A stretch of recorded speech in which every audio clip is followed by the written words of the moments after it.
Hello students, welcome to my Nurture. मैं हूं कृष्णा। कैसे हैं आप सब लोग? मस्त, बढ़िया। चलिए, अपना पीवाईक्यू सीरीज चल रही है और फार्माकोलॉजी का ये पीवाईक्यू 5 है। 4 के बाद इसको आने में थोड़ा टाइम लगा। ठीक है, टाइम इसको क्यों लग गया? जैसा कि मैंने आपको बताया कि ये जो पीवाईक्यू है 2 से लेके 5, 6 भी मैं करवा दूंगा, वो एमएसबीटी की है। मतलब एमएसबीटी जो महाराष्ट्र बोर्ड है, बोर्ड ऑफ टेक्निकल एजुकेशन है, उसके पेपर हैं और इसमें रीजनिंग बहुत पूछी गई है। मतलब जनरल तो सबको समझ में आ गया है कि क्वेश्चन कहाँ से या कैसे आ रहे हैं, क्लासिफिकेशन, डेफिनेशन, और रीजनिंग क्या क्या टाइप की और आ सकती है। और ये वाले पेपर में तो भर भर के रीजनिंग आई हुई है। ठीक है, तो ठीक है, थोड़ा सा ये टफ हो गया। लेकिन इसके बाद जो ये है 2024 विंटर का पेपर है महाराष्ट्र का। और इसके बाद अच्छा, फिर से कह रहा हूं मैं, सभी स्टेट वाले बच्चे इसको देखें, समझें, क्योंकि रीजनिंग का एक आध क्वेश्चन सब जगह कहीं ना कहीं फंस रहा है। ठीक है, तो और उसके बाद वहीं पर जब महाराष्ट्र का भी 2000 इसमें हुआ था, 25-26 का भी होगा, ठीक है ना। तो 25 में जो हुआ था वो बहुत इजी था, वो पूरा बैक से उठ करके आ गया था, यानी कि पिछले वाले पेपरों से आ गया था। वो भी मैं दिखाऊंगा आप लोगों को इस पीवाईक्यू के बाद, जो अगला पीवाईक्यू आएगा। खैर, स्टार्ट करते हैं। जो लोग रेगुलर देख रहे हैं वीडियोस को, वो लोग ये आएगा पार्ट स्किप कर दें, और जो बच्चे पहली बार देख रहे हैं वो समझें कि यहाँ पे आपको क्या क्या चीजें अवेलेबल है। चैप्टर वाइज वेटेज का क्या मतलब है कि किस चैप्टर से कितना आ रहा है। ये वाला जो पर्टिकुलर पेपर है, इसमें वेटेज काफी गड़बड़ हो गया। ठीक है, 13 से बिल्कुल 0 हो गया मामला, और स्टार्टिंग का लगभग सेम रहा। पहले चैप्टर से लगभग 23 नंबर का आ गया। ठीक है, और जैसा मैंने बोल भी रखा है, थर्ड वाला हटा दो अगर, 1, 2, 4, 5 एंड उसके बाद एक आता है अपना ये 12। ठीक है ना, 1, 2, 3, 4 और ये 5 चैप्टर लगभग ऐसे हैं जहां से मोर देन 40% का आएगा। ठीक है ना, वो मैं आपको एक अलग से वीडियो बनाऊंगा और सभी का जो वेटेज है उसका कंपेयर करके आप लोगों को दिखाऊंगा मैं कि लास्ट मोमेंट अगर पढ़ाई करनी है तो क्या करनी है। और मैं कोशिश करूंगा आप लोगों को एक वीडियो वो भी प्रोवाइड करवा दूं, इसमें इंपॉर्टेंट टॉपिक्स अलग से आपको दिख जाए सारे। चलिए, ये तो हो गया वेटेज के बात करें हाउ टू राइट आंसर। तो आंसर्स के लिए फिर कह रहा हूं मैं, चीख के कह रहा हूं, जिस तरीके से मैंने रिप्रेजेंट किया है पॉइंट वाइज, इस हेडिंग के बाद याली हेडिंग, क्लासिफिकेशन में इतना ही, बहुत ज्यादा कहानी नहीं खींचनी है।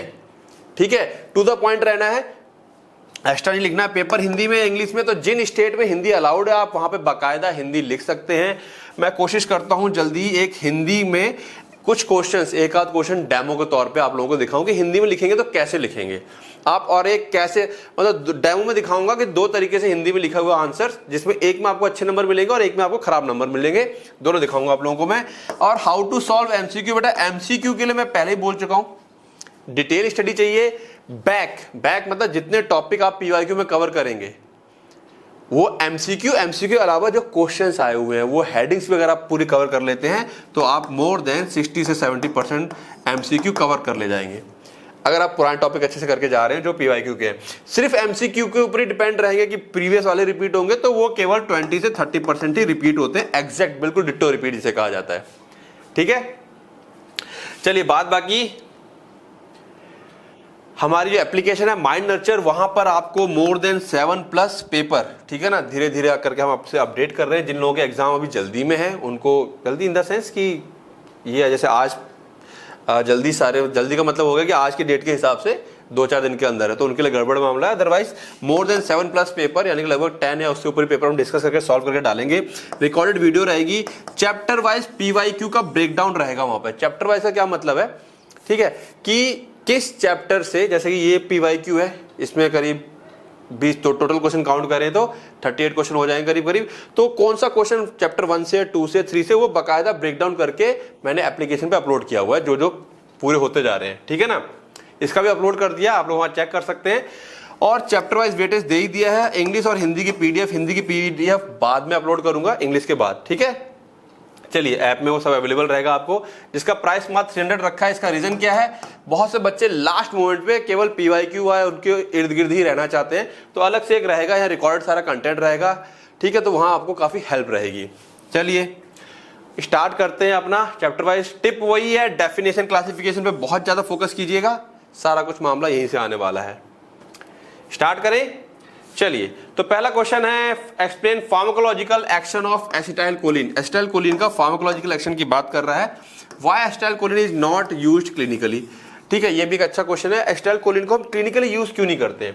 तो देखो फार्माकोलॉजिकल एक्शन की बात करें तो जो एसिटाइलकोलिन है वो मेन न्यूरोट्रांसमीटर होता है दोनों में ही, सेंट्रल नर्वस सिस्टम में एंड पेरिफेरल नर्वस सिस्टम में। ठीक है, अब जो होता क्या है, acetylcholine act on both type of receptor. ये देखना, इसका जो ये खासियत है ना, यही इसका वजह बनेगी कि हम इसका क्लिनिकली यूज नहीं करते हैं। न्यूरोट्रांसमीटर है, दोनों ही रिसेप्टर्स पे एक्ट करता है, मस्करेनिक और निकोटिनिक पे। अब होता क्या, मस्करेनिक पे जब एक्ट करता है तो मस्करेनिक रिसेप्टर हार्ट में, स्मूथ मसल में, ग्लैंड्स में, आई में और ब्लड वेसल में पाए जाते हैं। हार्ट के ऊपर क्या करेगा, हार्ट रेट को डिक्रीज करता है। हार्ट की जो कंडक्शन वेलोसिटी है, कंडक्शन मतलब जो इंपल्स करंट होता है ना, आर्टरिया से वेंट्रिकल में जाता है, वो अपना काम करता है, वो धीमा हो जाता है, यानी कि हार्ट काम करना कम कर देता है, धीमा हो जाता है। जब हार्ट बहुत तेज धड़क रहा होता है तो उसे कंट्रोल करने के लिए हम इस टाइप की मेडिसिन का यूज करते हैं। खैर, ये मतलब हमारा सिस्टम खुद ही काम करता है। स्मूथ मसल को क्या करेगा, उसका कॉन्ट्रैक्शन को इंक्रीज करता है, हमारी पेट की मोटिलिटी को इंक्रीज कर देगा, ब्लैडर वॉल कॉन्ट्रैक्शन बढ़ा देगा। ग्लैंड्स पे क्या करता है, जितनी भी ग्लैंड्स है, सैलिवरी ग्लैंड, लैक्राइमल, सैलिवरी जो हमारा मुंह में है, गैस्ट्रिक ग्लैंड्स, इनका सिक्रीशन, इनको ज्यादा से ज्यादा सिक्रीट करने के लिए ऑर्डर दे देगा कि बहुत ज्यादा सिक्रीशन निकालो अपने अंदर से। आइस के अंदर क्या करेगा, मायोसिस कर देगा, ठीक है ना। और ब्लड वेसल को क्या करेगा, एंडोथेलियम डिपेंडेंट वैसोडाइलेशन, या सिंपल कह सकते हो वैसोडाइलेट करेगा, फैला देता है, बीपी डाउन कर जाता है, हार्ट डाउन कर गया। ठीक है, ये मस्करेनिक इफेक्ट आते हैं। देन अगर हम बात करें निकोटिनिक इफेक्ट, यानी कि जब निकोटिनिक उस पे रिसेप्टर्स पे काम करेगा, तो कहने का मतलब क्या है, ये एक साथ काम करता है दोनों पर, निकोटिनिक पर भी और मस्करेनिक पे भी, दोनों पे एक्ट करता है ये। ठीक है, अच्छा, हमारी बॉडी जो होती है वो अपने हिसाब से काम कर लेती है कि कहां पर इसको रिलीज करवाना है, किस पार्ट में रिलीज नहीं करवाना है, वो हमारी बॉडी कंट्रोल कर सकती है। लेकिन अगर हमने ड्रग्स दे दी है तो वो सब पर एक साथ काम करेगा। ठीक है, चलो, निकोटिनिक पर अगर ये काम करता है तो जो निकोटिनिक वो होते हैं रिसेप्टर्स होते हैं, वो गैंग्लिया और एड्रिनल मेडुला में पाए जाते हैं। अब वहां पर जाकर के उनको क्या कर देगा, एक्टिवेट कर देगा, जिसकी वजह से depolarisation of post ganglionic neurons and release of epinephrine. ठीक है, पूरा वर्ड नहीं लिखना है डिपोलराइजेशन, तो सीधा लिखो कि वहां पर गैंग्लिया में जाकर के एपिनेफ्रिन, नॉर एपिनेफ्रिन को एड्रिनल ग्लैंड से रिलीज करवा देता है। ठीक है, एड्रिनल मेडुला से। क्लियर है। और निकोटिनिक जो मसल में पाए जाते हैं, निकोटिनिक न्यूरल यानी कि एन रिसेप्टर, ये मेडुला में पाए गए। निकोटिनिक मसल, ये मसल से पाए जाते हैं, जो कि क्या करेंगे, neuromuscular junction of skeletal muscle. Action क्या रहेगा, स्केलेटल मसल कॉन्ट्रैक्शन करवा देंगे। ठीक है, ये कहां पाए जाते हैं, क्या काम करते हैं। अब ये तो हो गया इसका क्या, फार्माकोलॉजिकल एक्शन। उसकी समरी अगर देखें तो ये क्या क्या एक्ट करेगी हमारी बॉडी पर। सलाइवेशन, अगर किसी को पूरा याद ना हो इस तरीके से, ठीक है, ये याद नहीं हो रहा, ये याद नहीं हो रहा पूरा, तो एटलीस्ट आप इतना लिख करके आएंगे कि सलाइवेशन है ना, ये वर्ड याद रखेंगे, स्लज, सलाइवेशन, लैक्रिमेशन, आंसू निकालेगा, यूरिनेशन, टॉयलेट बहुत ज्यादा पास करवाएगा, डाइजेशन, इंक्रीज मोटिलिटी, तो डाइजेशन बहुत फास्ट हो जाता है, गैस्ट्रो इंटेस्टाइनल डिस्ट्रेस, पेट गड़बड़ करने लगता है, और इमेसिस, वॉमिटिंग होने लगती है। ठीक है, बट बेटर आंसर ये है कि आप थोड़ा सा रिसेप्टर के साथ इसका आंसर करें, क्योंकि अब जो अगला क्वेश्चन है, why is acetylcholine not used in clinical practice. ठीक है, क्यों नहीं किया जाता है, इसका रीजन क्या पढ़ा था हमने कि ये सभी पर एक साथ काम कर देता। अगर मेडिसिन दी तो ये वाले रिसेप्टर और ये वाले रिसेप्टर एक साथ काम कर देगा, पूरी बॉडी अजीब तरीके से एक्ट करने लगती है, सब कुछ एक्टिवेट हो जाता है। ठीक है, इसीलिए इसका इस्तेमाल नहीं होता। इसका रीजनिंग हम लोग कर चुके हैं, कहां, PYQ 4 क्वेश्चन नंबर 2 में। ये एक क्वेश्चन आया यहां पर जो कि थोड़ा सा मैं कह सकता हूं कि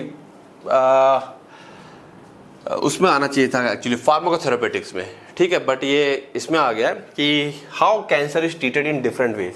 ठीक है, तो ठीक है, कोई बात नहीं, अब आ गया है, बच्चे लोग अगर उस हिसाब से तैयार है तो उस हिसाब से, अदरवाइज लिखना कैसे रहेगा, समझे इस बात को। डेफिनेशन देंगे सबसे पहले, हर चीज की सबसे पहले क्या दी जाती है, डेफिनेशन।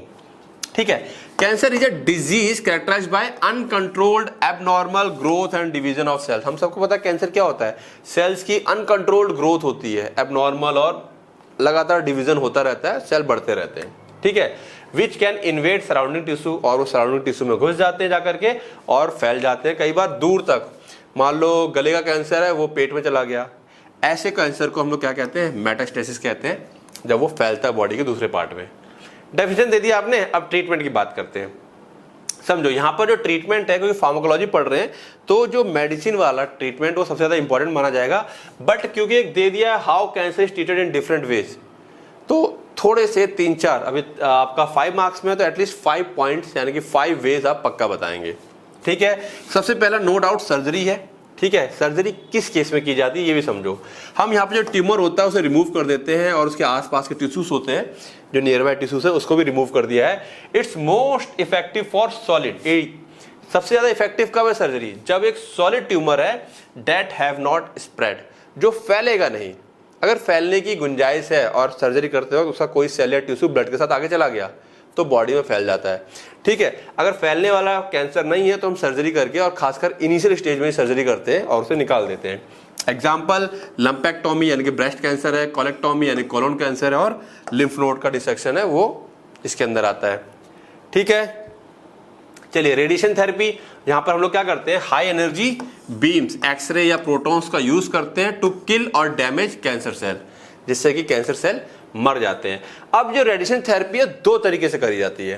पहला है एक्सटर्नल बीम, यानी कि बॉडी के ऊपर बाहर से एक मशीन रखी होगी और बॉडी के पर्टिकुलर उस हिस्से पे हम लोग क्या डाल रहे हैं, रेडिएशन डाल रहे हैं, यानी कि एक्सटर्नल बीम। मोस्ट कॉमन है, बहुत ही कॉमन है, आम होता है ये। मतलब अगर कैंसर रेडिएशन की बात आएगी तो जनरली एक्सटर्नल बीम ही दी जाती है। Delivered from a machine outside the body, यहाँ मशीन बॉडी के बाहर है। एक ब्रैचाई थेरेपी भी होती है, यहाँ पे रेडियो एक्टिव सीड्स, कैप्सूल या टैबलेट के उसमें रेडियो एक्टिव कैप्सूल्स होते हैं, वो इंसर्ट कर दिए जाते हैं जहां पर कैंसरस सेल होते हैं inside the body near the tumour. वहां से रेडिएशन हल्का हल्का निकलता रहता है और वो जो कैंसर होता है वहां पर कैंसर के सेल मर जाते हैं इस तरीके से। ठीक है, तीसरा तरीका है कीमोथेरेपी, यानी कि जिसको हम लोगों ने अपने सिलेबस में पढ़ा हुआ है, एंटी कैंसर ड्रग्स की हेल्प से, जिससे कि जो डिवाइडिंग सेल्स हैं उनको मारा जा सके। इनको हम जनरली ओरली या इंट्रावीनसली टैबलेट के फॉर्म में या डायरेक्ट नसों में दे देते हैं। कॉमन ड्रग्स जो क्लासिफिकेशन आपको याद हो थोड़ी बहुत तो दे देंगे, alkylating agent, anti metabolites, antibiotics. ठीक है, इसके साइड इफेक्ट्स भी बता दोगे, हेयर लॉस होता है, नॉइजिया होता है, बोन मैरो सप्रेशन होता है। ठीक है, ये वाला पार्ट आप लोगों ने अच्छे से पढ़ रखा होगा, बट क्योंकि यहाँ पर डिफरेंट वेज है तो बताना पड़ेगा। तीसरा ये हो गया। चौथा है टारगेटेड थेरेपी। ठीक है, अटैक स्पेसिफिक जेनेटिक म्यूटेशन। ध्यान दो, जो जेनेटिक म्यूटेशन हुआ है बॉडी के अंदर उस म्यूटेशन को खत्म करना है, और प्रोटीन या कोई प्रोटीन में कोई बदलाव आ गए हैं दैट ड्राइव कैंसर ग्रोथ, जिसकी वजह से कैंसर की ग्रोथ हो रही है। एग्जाम्पल टायरोसिन काइनेज इनिबिटर, इसमें इमाटिनिब नाम से है फॉर क्रोनिक माइलॉइड ल्यूकेमिया। ठीक है, ये आ गया अपना। देन मोनोक्लोनल एंटीबॉडीज, जिसके अंदर एक एग्जांपल है trastuzumab for hearts plus breast cancer में हम लोग क्या कर रहे हैं, टारगेटेड थेरेपी, एग्जैक्टली उस म्यूटेशन को टारगेट कर रहे हैं। ठीक है, ये उसके एग्जांपल आ गए ड्रग्स के। एडवांटेज क्या है इसके, फ्यूअर साइड इफेक्ट बहुत कम है, ना के बराबर है, ज्यादा नहीं होते। देन इम्यूनोथेरेपी में क्या है, हम सबको पता है, सवाल आता है कि कैंसर होता है तो क्या हमारी बॉडी खुद नहीं लड़ सकती उससे, तो आंसर है यस, हमारा इम्यून सिस्टम उससे फाइट करता है, लेकिन एक लिमिट तक ही फाइट कर पाता है। अगर हम उसकी फाइट करने की क्षमता को बढ़ा दें तो हमारा इम्यून सिस्टम खुद ही कैंसरस सेल को मार देगा। तो यहां पर हम वही कर रहे हैं, बूस्ट कर रहे हैं, बढ़ा रहे हैं bodies own immune system, body का जो खुद का इम्यून सिस्टम है उसको बढ़ा रहे हैं, जो ढूंढेगा और मारेगा कैंसर सेल को। ठीक है, इसमें एग्जाम्पल जो है वो चेक पॉइंट इनिबिटर, इसका एग्जाम्पल है पेम्प्रोलिज्यूमैब। ठीक है, ड्रग्स के नाम है थोड़े से आपको याद रखने पड़ेंगे। ठीक है, तो दूसरा है कार्ड सेल थेरेपी, यहां पर हम इंजीनियरिंग पेशेंट्स टी सेल, यहां पर हम पेशेंट का जो टी सेल है ना उसको निकाल करके उसके अंदर मॉडिफिकेशन कर देते हैं, जो कि टारगेट करने लगता है फिर कैंसर सेल को। कैंसर के वैक्सीन आ रही है आजकल, जैसे एचपीवी वैक्सीन, सुना होगा एचपीवी वैक्सीन, बड़ा बवाल चल रहा है इसके ऊपर। बवाल नहीं मतलब इस पे 2 वो चल रहे हैं एक तरह से कि ये अच्छी है या खराब है, फीमेल्स को दी जाती है। ठीक है, तो वैक्सीन भी अवेलेबल है, क्लियर है। तो इम्यूनोथेरेपी में क्या किया, बॉडी का इम्यून सिस्टम, जो बॉडी की लड़ने की क्षमता है कैंसर के लिए, हमने उसको बढ़ाया दवा दे करके। देन अच्छा, इसका एग्जांपल आ गया, ये कौन कौन से कैंसर के केस में हम लोग ऐसा करते हैं, मेलानोमा, लंग्स कैंसर है, किडनी या ब्लड कैंसर है, उसके केस में हम लोग इम्यून सिस्टम को बढ़ा लेते हैं।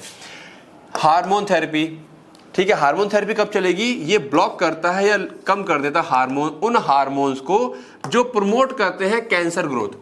कैंसर की ग्रोथ को जो प्रमोट करने वाले हार्मोन्स हैं, ठीक है, खास करके ब्रेस्ट कैंसर और प्रोस्टेट कैंसर में हार्मोन्स का रोल होता है।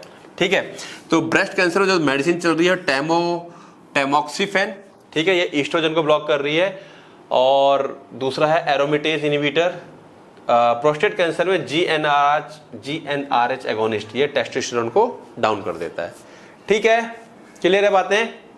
Now precision oblique molecular targeted medicine, precise हो गया या बिल्कुल मॉलिक्यूलर लेवल पे चले गए। यहां पर हम use genetic testing of the tumour निकाला, उसका जेनेटिक टेस्ट किया to match therapy to the mutation, कि अब कौन सी थेरेपी देंगे कि उसके जीन्स जल्दी मर जाएं उस ट्यूमर के। ठीक है, तो इतना एडवांस लेवल पे ही चल रहे हैं। ये एग्जांपल है ब्रैफ इनहिबिटर फॉर मेलानोमा विद ब्रैफ, ये एग्जांपल है उसका। रिक्वायर बायोप्सी, हमें बायोप्सी और जीनोमिक सीक्वेंसिंग की जरूरत पड़ती है। क्या होता है जीनोमिक सीक्वेंसिंग? हम बायोप्सी सेल्स निकाल करके ट्यूमर के, उसमें जो उसका डीएनए है उसको सीक्वेंस कर लेते हैं, मतलब उसको एक तरह से रीड करते हैं, समझते हैं किस टाइप का उसके अंदर जेनेटिक कोडिंग हो रखी है, और फिर उसके ऊपर अटैक करते हैं। देन है स्टेम सेल या बोन मैरो ट्रांसप्लांट, सुना होगा, ये तो बड़ा कॉमन है। यहाँ पे हम रिप्लेस कर देते हैं डिजीज्ड बोन मैरो, जो बोन मैरो जो खराब हो गई है, कैंसरस हो गई है, उसको हेल्दी स्टेम सेल से बदल देते हैं, अलाउइंग हाई डोज कीमोथेरेपी। जब हेल्दी सेल से बदल देते हैं, इससे हम लोग क्या हाई डोज कीमोथेरेपी दे सकते हैं। Okay, type autologous, patients own cell, हम पेशेंट के खुद के सेल्स कई बार ले लेते हैं अच्छे वाले, या एलोजेनिक डोनर सेल, किसी दूसरे के सेल का भी हम लोग इस्तेमाल कर सकते हैं। कहाँ कहाँ होता है? ल्यूकेमिया में, लिम्फोमोनास में, या मल्टीपल माइलोनोमा में। ये कैंसर के प्रकार हैं। ठीक है, बात समझ में आई? तो कई तरीके से हम लोग कैंसर का ट्रीटमेंट करते हैं, और 8 तरीके हैं, तो 5 तरीके आप याद कर लीजिएगा अच्छे से। देन एक ये क्वेश्चन आया बड़ा, ठीक है ना, इसमें ज्यादातर क्या होता है, डिटेल नहीं होती है। टॉलरेंस आप लोगों को पता होगा किस टाइप का है, ठीक है ना, with its types and example. यहाँ पे एक एग्जाम्पल भी देने के लिए कह रहा है। टॉलरेंस आप सबको पता होता है, हम लोग दवा देते हैं और एक टाइम के बाद दवा का असर होना कम हो जाता है। जैसे कि हम कह सकते हैं, शुरुआत में कोई इंसान अल्कोहल पीता है, 2 पैक पे नशा चढ़ जाता है, फिर कुछ टाइम बाद आधी बोतल का भी नशा नहीं हो रहा है, तो टॉलरेंस क्रिएट हो रही है बॉडी के अंदर। क्यों हो रहा है ऐसा? तो टॉलरेंस क्या है? ये फिनोमिनन है इन विच रिपीटेड एडमिनिस्ट्रेशन, बार बार कोई दवा अगर दी जाती है, कहाँ गया, ठीक है, रिपीटेड, अगर बार बार कोई दवा दी जा रही है, repeated administration of a drug produces a decreased response उसका आना कम हो जाता है। जहां पहले 100 mg काम कर जाती थी, अब 100 mg से फर्क ही नहीं पड़ रहा होगा। सो हायर डोज, अब ज्यादा दवा चाहिए होती है, डोज बढ़ानी पड़ती है, 150 mg 200 mg जो भी है, required to achieve the same effect, उतना ही इफेक्ट लाने के लिए हमको डोज बढ़ाना पड़ता है।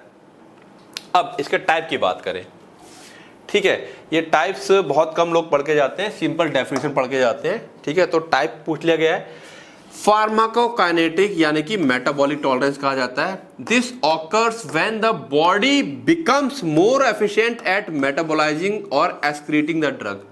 बॉडी ने अपने आप को ज्यादा कैपेबल कर लिया है, दवा आएगी तुरंत तोड़ फोड़ के लिवर क्या करेगा, उसे ब्लड में डालेगा और यूरिन से पास कर देगा, बहुत तेजी से मेटाबोलाइज होगी। जहां बॉडी पहले उसे 8 घंटे में मेटाबोलाइज करती थी, अब वो 1-2 घंटे के अंदर बॉडी से बाहर निकाल देती है। Usually this is due to induction of hepatic enzyme, यानी कि लिवर जो जहां पर सबसे मैक्सिमम मेटाबॉलिज्म होता है, उसके अंदर जो एंजाइम मेटाबॉलिज्म करते हैं, उनकी संख्या क्या होती है, बढ़ जाती है, या वहां के एंजाइम्स जो होते हैं वो इंड्यूस हो जाते हैं। ठीक है, एग्जाम्पल फिनोबार्बिटोन और अल्कोहल। अल्कोहल का बड़ा अच्छा एग्जांपल है, फिनोबार्बिटोन का भी वही सेम है। क्रोनिक यूज, अगर लंबे समय से आप अल्कोहल का यूज कर रहे हो तो वो इंड्यूस कर देता है लिवर एंजाइम्स, लिवर के कुछ खास एंजाइम जो नॉर्मली नहीं काम कर रहे थे, अब वो भी काम करना शुरू कर देते हैं। Meaning a regular drinker requires more alcohol to feel the same level of intoxication. अगर रेगुलर ड्रिंकर है तो उसको उतना ही इफेक्ट लाने के लिए ज्यादा ड्रिंक करनी पड़ेगी, because their body clears it more rapidly, क्योंकि उसकी बॉडी बड़ी तेजी से इस अल्कोहल को क्या कर रही है, बॉडी से बाहर निकाल रही है यूरिन के थ्रू। ठीक है, देन फार्माकोकाइनेटिक हो गया। दूसरा है फार्माकोडायनेमिक। देखो ये क्या हो गया, काइनेटिक मतलब बॉडी ने ड्रग के साथ कुछ कर दिया, डायनेमिक, ठीक है, यहां पे क्या हो गया, दवा ने बॉडी के साथ कुछ कर दिया। क्या कर दिया, आओ देखे जा रहा। द टारगेट साइट जहां पे दवा काम करती है सेल्स के ऊपर, वो क्या होते हैं, रिसेप्टर्स होते हैं। तो रिसेप्टर्स होते हैं वो अडेप्ट हो जाते हैं ड्रग के लिए। कैसे, often by down regulating receptors और डिसेंसिटाइजिंग देम। डाउन रेगुलेटिंग का मतलब हो गया कि वो अपनी संख्या कम कर लेंगे, जब संख्या कम होगी तो असर कम हो गया। या डिसेंसिटाइजिंग मतलब अब अगर वो केमिकल आएगा तो उनको फर्क नहीं पड़ेगा, बॉडी अपने आप को अडेप्ट कर लेती है। ठीक है, तो एग्जांपल क्या है, मॉर्फिन एंड अदर ओपियाइड्स। चरस गांजा लोग लेते हैं, जो पहली बार लेगा उसको थोड़े से ही बहुत ज्यादा फर्क पड़ेगा, लेकिन कुछ समय के बाद ज्यादा से ज्यादा लोगे तब भी असर नहीं होता है।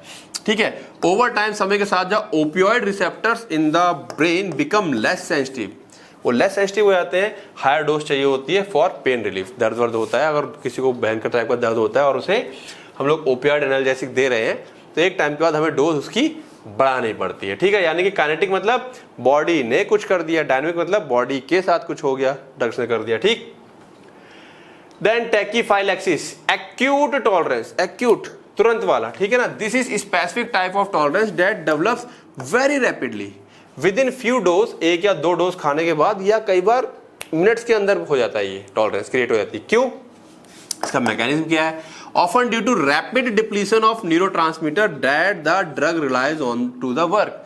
हमने जो दवा खाई है और वो दवा जाकर के जो न्यूरोट्रांसमीटर को रिलीज करवाएगा जिससे कि बॉडी काम कर सके, वो ट्रांसमीटर पूरा ही निकल जाता है, कुछ बचता ही नहीं है।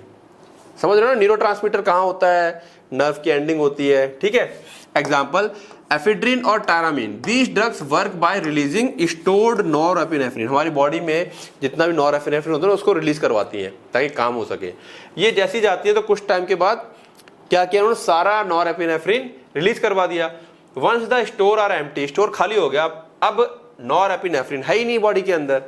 एडिशनल डोज अगर हम और डोज देते भी हैं तो कुछ होगा ही नहीं, क्योंकि एपिनेफ्रिन निकल ही नहीं रहा, norepinephrine, and the effect vanishes, और उसका असर खत्म हो जाता है। बात समझ में आई, ये क्विक हुआ। क्रॉस टॉलरेंस इंपॉर्टेंट है, एमसीक्यू में आ सकता है। दिस ऑकर, क्रॉस मतलब एक दवा खाते हो किसी एक पर्टिकुलर कैटेगरी की, तो क्योंकि वो उसी कैटेगरी की है, दूसरी मेडिसिन भी उसी तरीके से मेटाबोलाइज होते हैं, तो दूसरी मेडिसिन के ऊपर भी टॉलरेंस क्रिएट हो जाता है।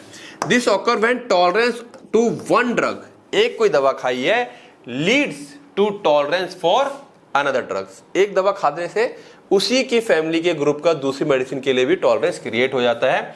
In the same pharmacological class, उसकी फार्माकोलॉजिकल क्लास सेम होनी चाहिए। Even if the person has never taken the second drug, अगर उसने भले सेकंड ड्रग कभी ना लियो उसके बावजूद क्रिएट हो जाता है, क्योंकि वो एक ही क्लास का है। क्यों ऐसा होता है, the two drugs usually share the same mechanism of action और मेटाबॉलिक पाथवे। तो सिंपल ध्यान रखेंगे, क्योंकि उनका मैकेनिज्म ऑफ एक्शन सेम है या फिर मेटाबॉलिक पाथवे उनका सेम है, तो एक मेटाबॉलिक पाथवे डेवलप कर लिया बॉडी ने, वो उसके ऊपर भी लागू कर देगा वो। Example, a person with a high tolerance to alcohol, कोई दारू बहुत ज्यादा पीता है और उसके लिए टॉलरेटेड है, will often show a cross tolerance to benzodiazepines. ठीक है, और उसके बेंजोडाइजेपिन के लिए क्रॉस टॉलरेंस हो जाता है, या जर्नल एनेस्थेटिक्स के लिए हो जाता है, because they both act on the GABA receptor. ये वाला केस तो मेरे सामने का लाइव है। ठीक है, एक बच्चे बहुत ड्रिंक करता था, तो उसको उसके बच्चे के हिसाब से शायद 17-18 साल का था, तो मेरे फ्रेंड के उसका केस था करके, तो उसको कुछ प्रॉब्लम हो गई थी, डॉक्टर ने जब उसे एनेस्थीसिया दिया तो उस बच्चे के हिसाब से जो उसका शरीर था 17-18 साल का था, वो बेहोश ही नहीं हो रहा था। ओटी में गए हुए हैं, 10-15-20 मिनट हो गए, ओटी से डॉक्टर बाहर आता है, वो कहता है भाई साहब ये कुछ करता है क्या, मतलब कुछ नशा करता है किसी टाइप का, तब बताया गया भैया ड्रिंकर है ये, फिर उसकी डोज बढ़ाई गई एनेस्थीसिया की। ठीक है, तो ऐसा हो जाता है। चलिए, नेचुरल या इननेट, इसको कहा जाता है कि कुदरती, मतलब पैदा होने के साथ ही कई बार होता है, जेनेटिक फैक्टर्स होते हैं। ठीक है, जेनेटिकली कुछ लोग शुरुआत से क्या होते हैं, लेस सेंसिटिव होते हैं सर्टेन ड्रग्स को, कुछ खास तरह के दवाइयों को। तो यहाँ पे आप लोगों ने देखा होगा, लोग कई बार कंपटीशन करते हैं, अच्छा तो इतना ड्रिंक कर लेगा मैं इतना कर लूंगा। कुछ लोग बहुत ड्रिंक कर लेते हैं और ओके रहते हैं, क्योंकि उनकी बॉडी अल्कोहल को मेटाबोलाइज कर रही है फास्ट, और कुछ लोग 2 पैक में ही क्या हो जाते हैं, डाउन हो जाते हैं एकदम। तो ये है जेनेटिक, उनका जेनेटिक फैक्टर है ये। ठीक है, rabbit show tolerance to atropine, जैसे कि एक एग्जांपल रैबिट के अंदर, some people tolerate alcohol better than others, genetic होता है ये। ठीक है, तो ये टॉलरेंस की कहानी समझ में आई। Then enlist and explain the factor affecting absorption of drug, काफी कॉमन क्वेश्चन है, लगभग हम देख रहे हैं हर बार रिपीट हो रहा है, तो पढ़ के जाइएगा। Classify anti hypertensive drug with examples of drug, ठीक है, अगेन काफी कॉमन क्वेश्चन है, रिपीट होता रहता है, पढ़ के जाइएगा, कर चुके हैं हम लोग। अब क्वेश्चन आया, how synergism, cumulation and sex modify the action of drug, यानी कि जो ड्रग का एक्शन है उसके ऊपर सिनर्जिज्म का, क्यूमुलेशन का और सेक्स का मतलब मेल और फीमेल, ठीक है ना, तो इसका क्या फर्क पड़ता है, क्या इन सब चीजों से ड्रग के एक्शन पे फर्क पड़ता है? तो आंसर है यस। सिनर्जिज्म क्या होता है, जिसमें एक सिंगल दवाई उतना इफेक्ट नहीं ला पाती, लेकिन दो दवाइयां आपस में मिलके इफेक्ट अच्छा लेकर के आते हैं, ड्रग इंटरेक्शन कहा जाता है इसे। Synergism occur when two drugs given together, दो दवाइयां एक साथ दी जाती हैं, प्रोड्यूस अ ग्रेटर इफेक्ट, और वो एक ज्यादा इफेक्ट क्रिएट करती है than the sum of their individual effect, जो उनका खुद का एक सिंगल इफेक्ट होगा उससे कम इफेक्ट देते हैं। एग्जांपल इसमें एक आ गया एडिटिव, यानी कि समेशन टाइप होता है, इफेक्ट क्या होगा, दोनों दवाइयों के सम के बराबर होगा। एक होता है ट्रू सिनर्जिज्म, यानी कि पोटेंशिएशन, जो इफेक्ट होता है वो दोनों दवाइयां जब दोनों आपस में मिल जाती हैं तो इफेक्ट बहुत ज्यादा हाई हो जाता है, यानी कि इसमें क्या होगा, एक दवाई का इफेक्ट 1 है, दूसरे का 1 है, तो इफेक्ट कितना आएगा, 2 आएगा। यहाँ पर क्या है, एक दवाई का इफेक्ट 1 है, दूसरे का 1 है, तो यहाँ पे जो इफेक्ट है वो 3 या 4 ऐसा ज्यादा था आएगा, ठीक है, तो ये इसे ट्रू सिनर्जिज्म कहा जाता है। एग्जाम्पल, अमोक्सिलिन को हम लोग हमेशा क्लेव्युलेनिक एसिड के साथ ही क्यों लेते हैं, क्योंकि एंटी बैक्टीरियल इफेक्ट बढ़ जाता है। ट्राइमिथोप्रिम को हम सल्फामिथोक्साजोल के साथ क्यों लेते हैं, कोट्राइमोक्साजोल, याद आया, दिस इज द कोट्राइमोक्साजोल, ठीक है, इंपॉर्टेंट भी है ये। तो देखो, इसलिए मैंने कहा कि जो चीजें यहाँ पे मैं एग्जांपल वगैरह भी देता हूँ ना, बड़ी कॉमन से एग्जांपल्स होते हैं, आपको छोड़ना कुछ नहीं है। इसका इंपॉर्टेंस क्या है, यूज टू इंक्रीज एफिकेसी, दवा की एफिकेसी बढ़ जाए और डोज हमको कम देनी पड़े, ठीक है, डोज कम देंगे तो टॉक्सिसिटी कम होगी, ठीक है। दूसरा एक्यूमुलेशन, यानी कि ड्रग एक्यूमुलेशन, हुआ क्या ये, cumulation occur when drug is eliminated slowly, जो दवा खाई है हमारी बॉडी उसको धीरे धीरे बाहर निकाल पा रही है, एंड रिपीटेड डोज, लेकिन हम डोज तो रेगुलर ले रहे हैं, मान लो TDS लिखती है दवा डॉक्टर ने, तो हम सुबह खाई, दोपहर खाई, शाम को खाई, लेकिन जो मॉर्निंग में खाई थी वही पूरी नहीं निकल पाई बॉडी से बाहर, ठीक है, लेकिन नॉर्मली निकल जाना चाहिए था, अब वो हमारी बॉडी में इकट्ठा हो रहा है, तो कॉजिंग इंक्रीज्ड और टॉक्सिक इफेक्ट, उसका कंसंट्रेशन बॉडी में बढ़ेगा, इससे टॉक्सिक इफेक्ट क्रिएट हो सकता है। ऐसा क्यों होता है, क्योंकि दवा की जो हाफ लाइफ होती है वो लंबी होती है, या इम्पेयर्ड एक्सक्रीशन, किडनी या लिवर की प्रॉब्लम है इंसान को, तो वो फिल्टर होकर बाहर नहीं निकाल पाया, या फ्रीक्वेंट डोजिंग हमने ज्यादा कर दी, दिन में 2 बार देनी थी, दिन में 3 बार कर दी है, तो ये सारे कारण हैं क्यूमुलेशन के, ठीक है। एग्जाम्पल आ गया डिजॉक्सिन और एस्प्रिन में हमको ये देखने को कॉमनली मिलता है। देन जेंडर डिफरेंस, सेक्स की बात करें अगर हम लोग, तो drug response varies between male and female, male female के अंदर दवाइयों का जो इफेक्ट है वो कई बार अलग अलग आता है, क्यों, फिजियोलॉजिकल और हार्मोनल डिफरेंस, मेल और फीमेल की जो बॉडी है उनका फिजिक है वो अलग होता है, साथ साथ में हार्मोन्स भी उनके काफी अलग होते हैं। कैसे, आओ देखें, बॉडी कंपोजिशन की बात करें तो females have higher percentage of adipose tissue, females की बॉडी में फैट टिश्यू काफी होता है, फैटी, ठीक है ना, और lower percentage of body water compare to males, male के कंपैरिजन में बॉडी वाटर कम होता है। इफेक्ट क्या आएगा, जो फैट सॉल्युबल ड्रग्स हैं like certain anaesthetic may have a larger volume of distribution, ज्यादा फैलेंगे बॉडी के अंदर, डिस्ट्रीब्यूशन ज्यादा होगा उनका, वाइल वाटर सॉल्युबल ड्रग में रीच हायर प्लाज्मा कंसंट्रेशन, और जो वाटर सॉल्युबल है वो प्लाज्मा में ही ज्यादा मात्रा में रहेंगे, ठीक है, तो ये इफेक्ट आता है उसका। देन मेटाबॉलिज्म की बात करें, testosterone can induce certain hepatic enzyme, testosterone जो मेल में ज्यादा पाया जाता है वो कुछ खास तरीके के जो हेपेटिक एंजाइम होते हैं लिवर के उनको एक्टिवेट करता है, while oestrogen can inhibit, oestrogen उनको डाउन कर देता है। इसका इफेक्ट क्या पड़ेगा, female often metabolise certain drugs like diazepam और zolpidem more slowly than males, female को इसीलिए इनकी डोज कम दी जाती है क्योंकि वो उतना अच्छी तरीके से इसे मेटाबोलाइज करके बॉडी से बाहर नहीं निकाल पाते हैं, लीडिंग टू प्रोलॉन्ग्ड इफेक्ट और a need for lower doses. होता क्या है, इसकी वजह से डोज का असर लंबे समय तक रहता है, या फिर उनको फिर कम डोज दी जाए, ठीक है, अगर जल्दी जल्दी डोज देनी है तो।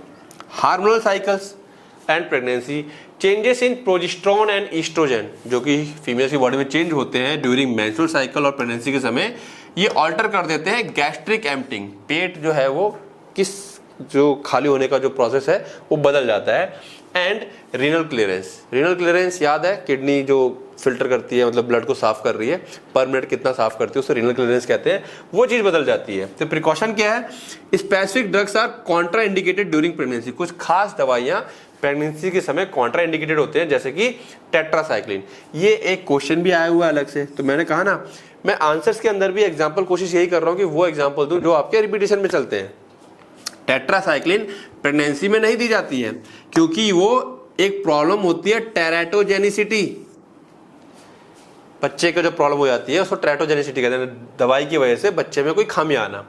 और ब्रेस्ट फीडिंग, या जो फीमेल ब्रेस्ट फीडिंग कर रही है, बच्चे को दूध पिला रही है, उसको भी नहीं दी जाती है due to their ability to cross the placenta और एंटर द ब्रेस्ट मिल्क। कुछ दवाइयां जो जैसे टेट्रासाइक्लिन है, इसकी क्षमता है कि ये प्लेसेंटा का क्रॉस करके बच्चे के अंदर चला जाएगा और बच्चे के अंदर डिफेक्ट पैदा करेगा, ठीक है। और उस डिफेक्ट को हम लोग क्या कहते हैं, टेराटोजेनिसिटी कहते हैं, और ब्रेस्ट मिल्क से भी ये क्रॉस करके बच्चे में जा सकता है, ठीक है। क्लियर है बातें? चलिए 3 मार्क्स क्वेश्चन में आते हैं। Classify anti asthmatic drugs with example. तो यहां तो कुछ था ही नहीं, डेफिनेशन दे दो। एंटी अस्थमेटिक ड्रग्स क्या होते हैं, मेडिकेशन जो यूज की जाती है अस्थमा को ठीक करने के लिए। कैसे ठीक करती हैं, ब्रोंकोस्पाज्म से रिलीफ मिल जाता है, इन्फ्लेमेशन कम हो जाता है और एयर फ्लो ठीक हो जाता है। तो इस कैटेगरी में अगर हम बात करें तो हम लोग ब्रोंकोडायलेटर पढ़ ही रहे थे अलग से, ठीक है ना, जो कि टॉपिक है वो इसमें ऐड हो जाएगा। अगर उसके अंदर जितने 3-4 टॉपिक है वो सारी क्लासिफिकेशन आप दे देना, अगर आपको ये पूरी क्लासिफिकेशन याद ना हो तो। ये क्लासिफिकेशन आ गया, यही करना था हमको, कुछ ज़्यादा था नहीं इसके अंदर। Anti asthmatic drugs with example क्या होते हैं, ये ड्रग्स दे दिया, कोर्टिकोस्टेरॉइड ये उसके एग्जाम्पल हो गए, ठीक है। Clear? Okay. What is pre anaesthetic medication? ये एक अच्छा क्वेश्चन है और आ गया है यहाँ पे। मैंने कहा ना ये जो पेपर आया आपका, ये 2024 के विंटर का पेपर है MSPT का, ठीक है। तो काफ़ी थोड़ा सा वैसा पेपर था, बच्चे परेशान हुए थे थोड़े से, बट ठीक है कोई बात नहीं, अब आगे परेशानी ना हो। तो इसीलिए PYQ का रोल बहुत बड़ा है और मैं एक कॉमन जो निकाल के आपको यहाँ दे रहा हूँ, और आप लोग कोशिश कीजिए हर बच्चा अपने अपने स्टेट का PYQ कलेक्ट करे, ठीक है। और आंसर सॉल्व करवाने हैं तो आप मेरे को PYQ भेज सकते हैं, उनको आंसर सॉल्व करके मैं अपडेट कर दूंगा, ठीक है। चलिए डेफिनेशन की बात करें। Pre anaesthetic medication refer to the drugs given before. Pre anaesthetic, anaesthesia से पहले कुछ खास तरह की मेडिसिन दी जाती है, उससे क्या होता है, मेंटल पेशेंट को फिजिकली और मेंटली प्रिपेयर किया जाता है, ठीक है, to ensure safe smooth induction and recovery, कि एनेस्थीसिया जाए, बेहोश कर दे उसे, और पेशेंट की रिकवरी एनेस्थीसिया से जल्दी आराम से बाहर भी आ जाए, ठीक है। इसको हम कॉमनली प्री मेडिकेशन कहते हैं और ये लगभग आधे घंटे से लेके 1 घंटे पहले दी जाती है। क्यों? आओ देखिए क्या इंपॉर्टेंस है इसकी। रिलीविंग एंजाइटी, ऑपरेशन होने वाला है, यहाँ चीरा लगेगा, पेट में चीरा लगेगा, स्ट्रेस हो जाता है दिमाग में बहुत ज़्यादा, ठीक है। तो surgery can be highly stressful, कुछ लोग डरते भी हैं बहुत ज़्यादा, तो मेडिकेशन दे दी हमने, ठीक है, जैसे कि डाइजिपाम है, मिडाजोलम है, वो दिमाग को शांत करेगी। मेडिकेशन हेल्प काम the patient and ensure a smooth transition into unconsciousness. अगर दिमाग शांत नहीं है तो अनकॉन्शियसनेस में भी कई बार रिफ्लेक्स एक्शन क्रिएट होते हैं, इंसान हिल जाता है, ठीक है। देन एमनेसिया, एमनेसिया मतलब याददाश्त को भुलाना। सर्जरी से पहले कई सारे इंजेक्शन दिए जाते हैं, कुछ चीज़ें होती हैं, और सर्जरी के बाद कई बार जब होश आता है तो दर्द वगैरह रहता है, तो वो चीज़ ना याद रहे पेशेंट को, ठीक है। Some drugs ensure the patient does not remember the events immediately preceding और फॉलोइंग द सर्जरी। कुछ दवा ये सुनिश्चित करती है कि पेशेंट को याद ना रहे क्या उससे पहले हुआ सर्जरी से, क्या बाद में हुआ, जस्ट उसके बाद वाला। तो उससे क्या है, वो ट्रॉमा की तरह कई बार क्या है नहीं रहती हैं चीज़ें, ठीक है। इसमें एग्जाम्पल आ गया हमारे पास। रिड्यूसिंग सिक्रीशन, सिक्रीशन मतलब जो बॉडी में सिक्रीशन होता है, गैस्ट्रिक ग्लैंड का है, सलाइवा का है, ठीक है। Many anaesthetic irritate the respiratory tract, respiratory tract हमारा जो होता है उसको भी इरिटेट करती है कुछ anaesthetic, leading to excessive saliva and bronchial secretion. खूब सारा सलाइवा निकलने लगता है और ब्रोंकाई में बहुत सारा सिक्रेशन आने लगता है। Pre medication help keep the airways dry to prevent complication like laryngospasm वगैरह जो हो जाता है बहुत ज़्यादा सिक्रेशन से, वो ना हो उसके लिए भी हम मेडिसिन देते हैं। पोटेंशिएटिंग एनेस्थीसिया एंड एनाल्जेसिया, एनेस्थीसिया को ज़्यादा पावरफुल बनाने के लिए और एनाल्जेसिया पेन ना हो बिल्कुल भी, उसके लिए भी हम कुछ एक्स्ट्रा मेडिसिन देते हैं bye acting सिनर्जिस्टिकली।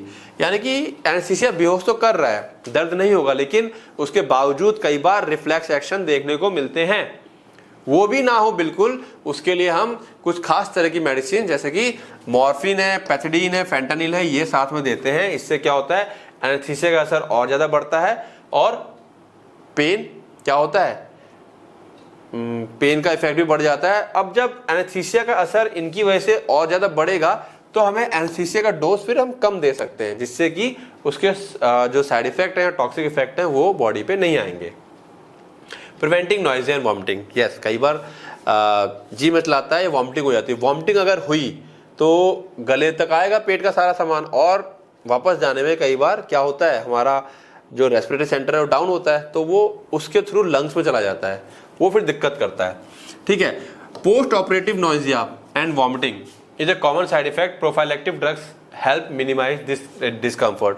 Post operative operation के बाद भी कई बार हमको वॉमिटिंग से आ जाती है, तो वो नहीं आनी चाहिए, वो उसके लिए ड्रग दी जाती है। रिड्यूसिंग गैस्ट्रिक एसिड, अच्छा ठीक है, ये है इसका गैस्ट्रिक एसिड वाला। Lowering the volume and acidity of gastric juice, पेट के अंदर बहुत ज्यादा एसिड ना बने। प्रिवेंट एस्पिरेशन, एसिड कई बार बनता है, आता है, मैंने कहा ना, मुंह में आया और फिर वो लंग्स में चला जाता है कई बार पाइप से। ठीक है, तो इसकी वजह से एस्पिरेशन निमोनिया होने के चांस होते हैं, तो एसिड ना बने उसके लिए मेडिसिन दी जाती है। ठीक है, रेंटिडीन है, ओमेप्राजोल है। तो ये सारे रीजन है हमारे प्री एनेस्थेटिक मेडिकेशन के। आप लोग देखेंगे इसको, समझेंगे, और 6 पॉइंट है, 3 पॉइंट भी देंगे तब भी चल जाएगा, 3 मार्क्स का है। ठीक है, then define haematinics anticoagulant with this example, ये हम ऑलरेडी पहले कर चुके हैं। आगे आते हैं, explain oral contraceptive with its types और मेथड। ठीक है, इसमें हम एक टाइप की कर चुके थे, हार्मोनल वाला। ठीक है, अब यहाँ पर हमको यहाँ पे टाइप पूछ रहा है, तो ओरल कॉन्ट्रासेप्टिव क्या होते हैं, सबको पता है, ऐसी मेडिसिन ये हार्मोनल प्रिपरेशन होती हैं जो कि माउथ से ली जाती हैं और प्रिवेंट करती हैं किसको, प्रेगनेंसी को। कैसे प्रिवेंट करेंगी, या तो ओवुलेशन नहीं होने देंगी, या सर्वाइकल म्यूकस को चेंज करेंगी, थिक कर देती हैं, या जो एंडोमेट्रियम है उसको पतला कर देती हैं। ये रीजन हम लोगों ने लास्ट वाले पीवाईक्यू में समझा था। यहां बोल रहा है टाइप्स। टाइप्स का क्या मतलब है, फर्स्ट है कंबाइंड ओरल कॉन्ट्रासेप्टिव, 2 हार्मोन्स को मिला करके पिल बनाई गई है। These contain 2 synthetic hormones. ठीक है, तो टाइप में हम यहां बात कर रहे हैं उसके किस टाइप की है, वो कंबाइंड है, सिंगल है, कैसी है। 2 हार्मोन कौन से रहते हैं, ईस्ट्रोजन, जिसमें यूजुअली हम लोग इथाइनिल ईस्ट्राडायोल का यूज करते हैं, और प्रोजेस्टिन जो कि लेवोनोरोजिस्ट्रॉल या डिसोजेस्ट्रेल या ड्रोस्पाइरेनन का इस्तेमाल किया जाता है। ड्रग्स का नाम थोड़ा ध्यान से याद रखेंगे। अब इसके अंदर कंबाइंड के अंदर 2 टाइप की चीजें रहेंगी, या तो मोनोफेजिक पिल्स रहेगी, every active pill in the pack contain the same fixed dose of oestrogen and progesterone. जितनी भी मेडिसिन है सबके अंदर डोज की जो क्वांटिटी है वो फिक्स रहने वाली है। एक है मल्टीफेजिक पिल, इसे बाइफेजिक या ट्राइफेजिक कहते हैं। The dose of hormones changes at different stages, hormone की डोज उसमें अलग अलग होती है, कम ज्यादा होती है साइकिल के हिसाब से, 21 डे की साइकिल होती है, to mimic the natural hormonal fluctuation of a menstrual cycle, ताकि बिल्कुल जो मेंस्ट्रुअल साइकिल में जिस टाइप से हार्मोन्स कम ज्यादा होते हैं ठीक उसी प्रकार से बॉडी उसको फील करे। ठीक है, तो मैकेनिज्म क्या रहेगा, मैकेनिज्म आप नहीं भी देंगे तब भी चल जाएगा, बट मैंने यहाँ लिख दिया है। ये सप्रेस कर देता है release of gonadotropin releasing hormone, जिसकी वजह से inhibiting the secretion of FSH, follicular stimulating hormone और ल्यूटिनाइजिंग हार्मोन डाउन हो जाते हैं, जिसकी वजह से ओवुलेशन नहीं होता है। ये हम पीछे डिस्कस कर चुके हैं, यहाँ पे मैकेनिज्म साथ में डाल दिया, कंबाइंड पढ़ लोगे। फिर दूसरा है, पहला क्या था कंबाइंड, ये है प्रोजेस्टिन ओनली पिल्स। ठीक है, ऑफन कॉल्ड मिनी पिल्स, इसको हम लोग मिनी पिल्स भी बोलते हैं। This contain only progestin and no oestrogen. ध्यान दे इसका, ये इंपॉर्टेंट है। कैसे, क्यों इंपॉर्टेंट है, 1 मार्क्स के पर्पज से, कि क्यों यहां पर हमको सिंगल प्रोजेस्टिन टैबलेट मतलब सिंगल बनानी पड़ गई। इसकी वजह क्या है, ये प्रिफर्ड की जाती है उन महिलाओं में हु आर ब्रेस्ट फीडिंग, जो बच्चों को अपने दूध पिला रही हैं। ठीक है, क्यों, क्योंकि जो एस्ट्रोजन है वो मिल्क की सप्लाई को डाउन कर सकता है, पहली चीज, और those who have contraindication to oestrogen, कुछ महिलाओं को ईस्ट्रोजन से प्रॉब्लम होती है, क्यों? उनके हिस्ट्री होती है ब्लड क्लॉट की, माइग्रेन की, या फिर हैवी स्मोकिंग कर रखी होती है पहले, तो उनको ईस्ट्रोजन नहीं दी जाती है। इसका मैकेनिज्म क्या होता है? सर्वाइकल म्यूकस को ये थिक कर देता है, जिससे कि वो स्पर्म के लिए सुटेबल नहीं रहता है। तीसरा है इमरजेंसी कॉन्ट्रासेप्टिव पिल्स, कॉमन आप सब लोगों ने अनवांटेड 72 नाम से सुन रखा होगा, ठीक है। Commonly refer to as morning pill, इसे मॉर्निंग पिल की जाती है, मॉर्निंग आफ्टर पिल कहा जाता है। These are used after unprotected intercourse, कोई प्रॉब्लम हो गई है, ठीक है, प्रोटेक्शन काम नहीं किया है या विदाउट प्रोटेक्शन हो गया है, तो उस केस में हम लोग इसको यूज करते हैं। इसके अंदर क्या रहता है? लिवोनोर जेस्ट्रेल, ठीक है, नाम थोड़ा सा एलएनजी कहते हैं, याद रखेंगे, अनवांटेड जो ये रहती है इमरजेंसी वाली में। इसके अंदर हाई डोज होती है 1.5 mg in most effective and taken within 72 hour, 72 घंटों के अंदर ही लेना होता है। एक और आती है इसके अंदर chemical ulipristal acetate, a selective progesterone receptor modulator, ठीक है, ये प्रोजेस्टेरोन के रिसेप्टर को मॉड्यूलेट करता है और इफेक्टिव होता है कई बार up to 120 hour 5 days after intercourse, ठीक है। तो ये थोड़ा सा लंबे टाइम तक आपका इफेक्टिव रहता है, जिसको कि आप ले सकते हैं, ठीक है। नॉर्मली जो मार्केट में सबसे ज्यादा अवेलेबल है वो ये है। ये काम कैसे करते हैं? प्राइमरी वर्क्स बाय डिलेइंग और इनहिबिटिंग ओव्यूलेशन, डिले कर देंगे या ओव्यूलेशन को रोक देते हैं। It is not effective once implantation has occurred, अगर इम्प्लांटेशन हो गया है फिर ये काम नहीं करेंगी, ठीक है। तो टाइप समझ में आ रही है? चलिए, define miotic drugs and cycloplegic with example of drugs. तो अब कुछ नहीं, आप डिफाइन करेंगे, miotic drugs are cause constriction of the pupil, खत्म कहानी, ठीक है, जिससे कि इंट्राओकुलर प्रेशर कम हो सके। ये एग्जांपल दे देंगे, पिलोकार्पिन सबसे ज्यादा चलता है, एंड फाइसोस्टिग्मिन सॉरी, क्या ट्रीटमेंट में ग्लोकोमा में और माइड्रेसिस को अपोज करने के लिए। साइक्लोप्लेजिक्स ये ड्रग्स होती है to paralyse the ciliary muscles, आंखों की सिलियरी मसल्स को पैरालाइज कर देती है, यानी कि काम करना उसका बंद करवा देती हैं, जिससे कि आंखों में अकोमोडेशन यानी कि वो कम ज्यादा पास या दूर का एडजस्ट नहीं कर पाते हैं, जिसको कि साइक्लोप्लेजिया कहा जाता है, ठीक है, एंड यूजुअली पीपल डायलेशन, ठीक है। एग्जाम्पल में एट्रोपिन बहुत कॉमन है, इसको आप याद रखेंगे। कहाँ कहाँ काम में आता है? आई एग्जामिनेशन में, आंखों को जब एग्जामिन करना होता है तो हमारी आंख एग्जामिन नहीं करनी रहती, वो फोकस करती रहती है, तो फोकस उसका करना खत्म करवा देते हैं। और uveitis to relieve pain and prevent adhesions, जो यूवाइटिस प्रॉब्लम होती है आंखों की, उसमें इसका इस्तेमाल होता है, ठीक है, सिंपल। अब इसमें कुछ था ही नहीं। Then define and classify diuretic drugs, diuretics कर चुके हैं, आपको याद हो चुका होगा। तो मैं फिर कह रहा हूं बेटा, जो PYQ है उसके अंदर जितने भी टॉपिक्स आए हैं मैं उसकी कोशिश करूंगा कि लिस्ट बना करके आपको प्रोवाइड करा सकूं, लेकिन फिलहाल आप क्वेश्चन के हिसाब से वो जो आप लोग क्या कर लें, जो जो टॉपिक आते जा रहे हैं, खैर PYQ मेंशन करता जा रहा हूं, आप सिलेबस रखिए सामने, उन टॉपिक को टिक मारते चलिए कि ये टॉपिक तो पढ़ने ही पढ़ने हैं, ठीक है, okay. Explain emetic and skeletal muscle relaxants with example. Emetics क्या होते हैं? Drugs used to induce vomiting, जहां हमको वॉमिटिंग करवानी है। इनका इस्तेमाल क्यों करना है? इमरजेंसी सिचुएशन में, जैसे कि पॉइजनिंग वगैरह कर ली है, रिमूव अनएब्जॉर्ब्ड पॉइजन खा लिया, कुछ है पेट में, कुछ चला गया तो बाहर निकल जाए, और टॉक्सिन फ्रॉम द स्टमक, या कोई टॉक्सिन चला गया पेट के अंदर। मैकेनिज्म ऑफ एक्शन क्या होता है? सिंपल सी कहानी है, जो कीमो रिसेप्टर ट्रिगर जोन होता है मेडुला ऑब्लैंगेटा में, उसको स्टिमुलेट कर दो, वो जो स्फिंक्टर होता है उसको खोल देता है, पेट का सारा बाहर आ जाता है। और दूसरा है इरिटेटिंग गैस्ट्रिक म्यूकोसा, या पेट का जो गैस्ट्रिक म्यूकोसा है उसे इरिटेट कर दो तो वो जो स्फिंक्टर होते हैं उसको खोल देगा और पेट कॉन्ट्रैक्ट करेगा, सारा मेटेरियल बाहर आ जाता है। एग्जाम्पल आ गया उसका ये एपोमॉर्फिन और ipecacuanha. Skeletal muscle relaxant, These drug reduce muscle tone, muscle की टाइटनेस है उसको कम कर देते हैं by acting on the neuromuscular junction, या तो न्यूरोमस्कुलर जंक्शन पे एक्ट करेंगे या सेंट्रल नर्वस सिस्टम पे एक्ट करेंगे। They are categorized into two main category, peripherally acting neuromuscular blocker यानी कि सक्सिनिल कोलिन है, ट्यूबोक्यूरिन है और पेंक्यूरोनियम है, ठीक है। सेंट्रली एक्टिंग में डायजीपाम मेफेंसिन है।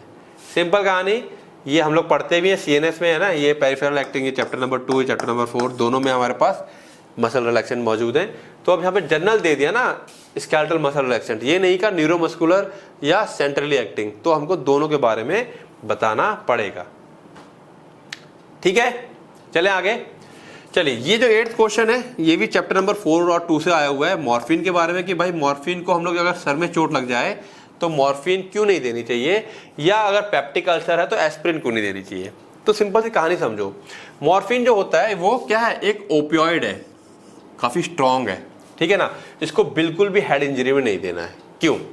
रेस्पिरेटरी डिप्रेशन, ये हमारे दिमाग में जो मेडुला ऑब्लांगेटा में अपना रेस्पिरेटरी सेंटर होता है उसको डाउन कर देता है, तो रेस्पिरेशन धीमी हो जाएगी। अगर रेस्पिरेशन धीमी हो गई है तो CO2 जल्दी जल्दी बाहर नहीं निकलेगा। देखो ये कॉन्सेप्ट समझो, जब हम बहुत तेज दौड़ते हैं ना और सांस ऊपर नीचे होने लगती है, मतलब बहुत तेज दौड़ते हैं तो हाफते हैं इस तरीके से, तो आपको क्या लगता है बॉडी में ऑक्सीजन की कमी हो गई है? नहीं, बॉडी में CO2 बढ़ गया बहुत ज्यादा, और तेज तेज सांस लेकर के हमको CO2 को ज्यादा ज्यादा बाहर निकालना है। ऑक्सीजन एक बार वो कम हो जाएगा ना, कोई दिक्कत नहीं है, और CO2 नहीं बढ़ना चाहिए, ठीक है। तो हमारी बॉडी में CO2 को सेंस करने के लिए क्या लगा हुआ है? सेंसर भी लगा हुआ है। खैर, तो रेस्पिरेटरी डिप्रेशन होता है CO2 रिटेंशन, अब CO2 ज्यादा होने लगेगा बॉडी में। CO2 की एक गंदी आदत है, वो वैसो डायलेशन करता है, ब्रेन में जाएगा, ब्लड वेसल्स को फैलाएगा, ब्लड वेसल्स फैलेंगी तो ज्यादा मात्रा में ब्लड पहुंचेगा ब्रेन के अंदर।